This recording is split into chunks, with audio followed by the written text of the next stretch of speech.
எப்படி இருக்கு?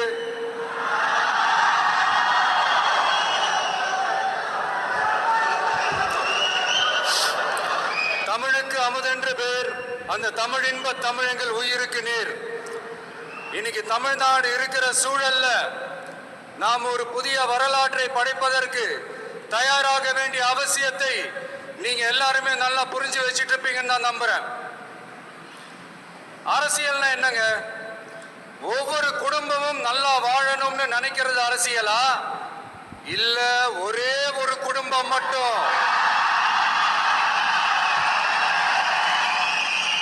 தமிழ்நாட்டை சுரண்டி நல்லா வாழணும்னு நினைக்கிறது அரசியலா? நீங்களே சொல்லுங்க, எது அரசியல்? எல்லாருக்கும் நல்லது நடக்கிறது தானே அரசியல். அதுதான் நம்ம அரசியலும். காட்சிக்கு திராவிடம், ஆட்சிக்கு திராவிட மாடல்னு தினம் தினம் மக்கள் பிரச்சனைகளை மடைமாற்றி மக்கள் விரோத ஆட்சியை மன்னராட்சி போன்று நடத்துற இவங்க நமக்கு எதிராக இவங்க பண்ற செயல்கள் ஒன்னா ரெண்டாங்க. மாநாட்டில் ஆரம்பிச்சதுங்க. மாநாட்டில் ஆரம்பிச்சு அதுக்கப்புறமா நான் கலந்துக்கிட்டு அந்த புத்தக வெளியீட்டு விழா நான் பறந்துரு போன அன்னைக்கு நம்மளுடைய 2ஆம் ஆண்டு துவக்க விழா அன்னைக்கெல்லாம் சிட்டிக்குள்ள எந்த ஹாலும் எந்த கல்யாண மண்டபம் கொடுத்துடக்கூடாதுன்னு அங்க போய் மகாபலிபுரத்தில் போய் இந்த ஃபங்க்ஷனை பண்றோம். ஏன் இன்னைக்கு பொதுக்குழு வரைக்கும் எங்கெல்லாம் எப்படியெல்லாம் தடைகள்?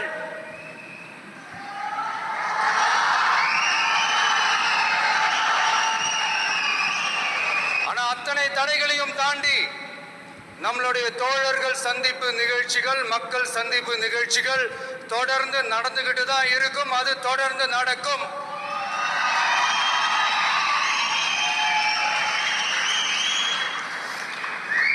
நம்மளுடைய தோழர்கள் அர்ஜுன் பிரதர், நிர்மல் குமார் பிரதர், நம்ம ரமேஷ் பிரதர், இவங்களாம் போட்டு அடி அடி நடிக்கிறாங்க. நாமளும் அதே மாதிரி அடிக்கணுமான்னு மனசுக்குள்ள ஒரு யோசனையா தான் இருக்கு.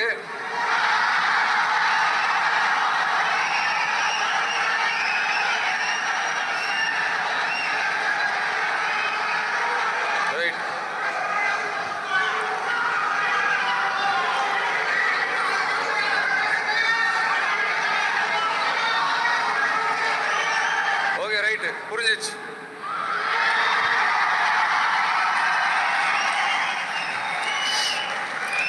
மாண்புமிகு மன்னராட்சி முதல்வர் அவர்களே,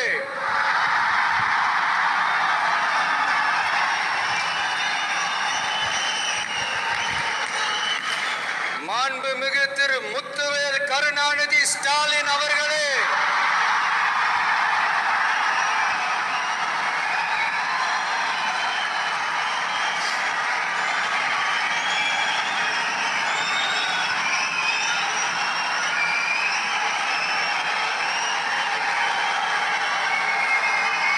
மட்டும் வீராப்பா சொன்ன பத்தாதவர்களே,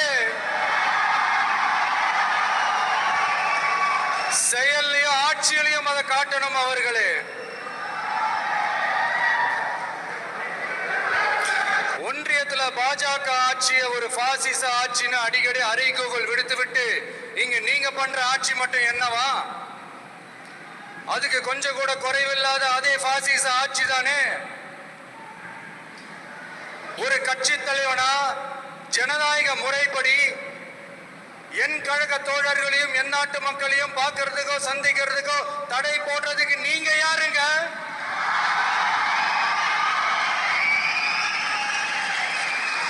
தடையை மீறிய மக்களை பார்க்கணும்னு முடிவு பண்ணிட்டா போயே தீருவேன். சட்டத்தை மதிக்கணும்ன்ற ஒரே காரணத்துக்காக அமைதியா இருக்கிறேன். நேற்று வந்தவெல்லாம் முதலமைச்சர் ஆகணும்னு கனவு காண்றான்னு சொல்றீங்க. அது நடக்கவே நடக்காதுன்னு சொல்றீங்க.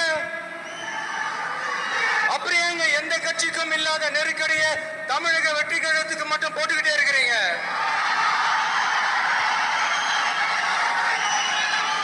அணை போட்டு ஆத்த வேண்டும்னா தடுக்கலாம், காத்த தடுக்க முடியாது.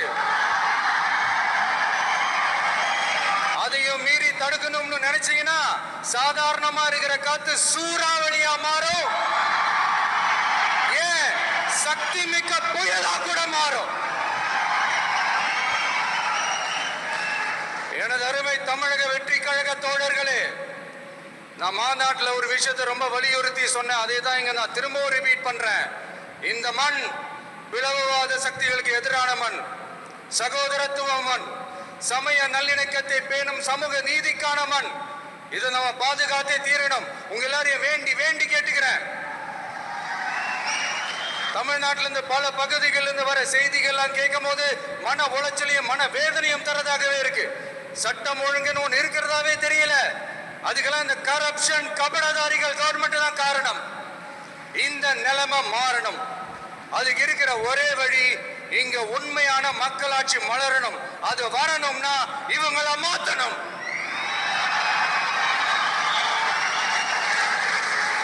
அதுக்கு என்ன வழி? அதுக்கு நாம என்ன செய்ய போறோம்? நம்மளுடைய தோழர்கள் டெய்லி மக்களை போய் பாருங்க, அவங்களோட பேசுங்க, ஒவ்வொரு தெருவுக்கும் போங்க, ஒவ்வொரு வீட்டுக்கும் போங்க, அவங்களோட பிரச்சனைகள் என்னன்னு கேளுங்க, அதை தீர்க்கிறதுக்கு என்ன வழின்னு யோசிங்க. அப்பதான் அவங்களுக்கு நம்ம மேல ஒரு நம்பிக்கை வரும். அப்படி ஒரு ஆழமான நம்பிக்கையை விதைச்சிட்டு அதுக்கப்புறமா நிமித்து பாருங்க. ஒவ்வொரு வீட்டோட உச்சிலையும் தமிழக வெற்றி கழகத்தோட இரட்டை போர் யானை வாகை மலர் கொடி தானா பறக்கும், தானா பறக்கும்.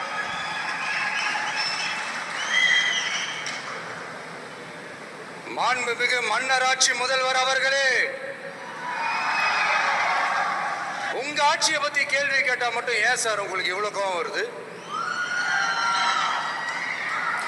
நீங்க ஒழுங்கா ஆட்சி நடத்திருந்தீங்கன்னா பெண்கள் பாதுகாப்பு ஒழுங்கா இருந்திருக்கும், சட்டம் ஒழுங்கு சரியா இருந்திருக்கும். பச்சை பிள்ளைங்க, படிக்கிற பிள்ளைங்க, சின்ன பொண்ணுங்க, வீட்டுல இருக்கிற பொண்ணுங்க, வேலைக்கு போற பொண்ணுங்கன்னு இவங்க எல்லாருக்கும் நடக்கிற கொடுமைகளை சொல்ல முடியல சார்.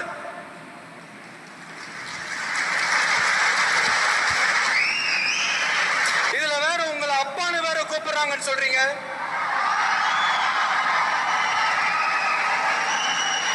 தினம் தினம் உங்களுடைய இந்த கொடுமைகளை அனுபவிச்சுட்டு இருக்கிற என்னுடைய சகோதரிகளான தமிழ்நாட்டு பெண்கள் தான் உங்களுடைய அரசியலுக்கு ஒரு முடிவு கட்ட போறாங்க, உங்களுடைய ஆட்சிக்கு ஒரு முடிவு கட்ட போறாங்க, உங்களுடைய இந்த அரசியல் வாழ்க்கைக்கு ஒரு முடிவு கட்ட போறாங்க. சரி, பெண்களோட லைஃப் தான் இப்படி போராட்டமா இருக்குன்னு பார்த்தா இங்க எத்தனை போராட்டங்கள்?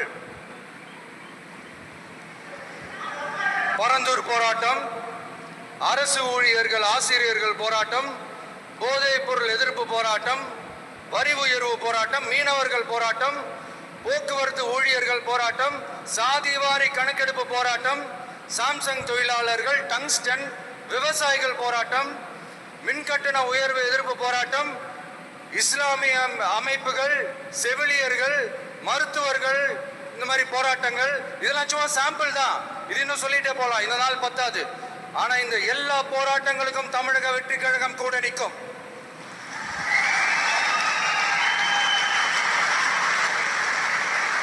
இங்க நீங்க தான் இப்படின்னா அங்க அவங்க யாரு? உங்க சீக்ரெட் ஓனர். அவங்க உங்களுக்கும் மேல மாண்புமிகு திரு மோடிஜி அவர்களே,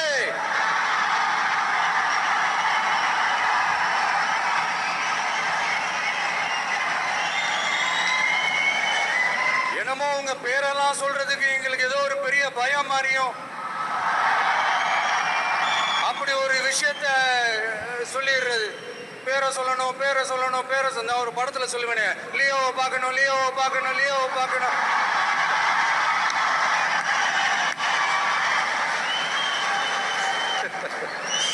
இல்ல சத்தியமா அப்படிதாங்க இருக்கு. சென்டர்ல ஆள்றவங்கன்னு சொல்றோம். சென்டர்ல யார் ஆள்றா? காங்கிரஸா? இங்க ஸ்டேட்ல ஆள்றவங்கன்னு பேசுறோம். இங்க யார் ஆள்றா? அதிமுகவா? அப்புறம் என்ன பேரை சொல்லணும், பேரை சொல்ல எனக்கு புரியலையே. நீங்க தானே கேட்டீங்க, வச்சுக்கோங்க.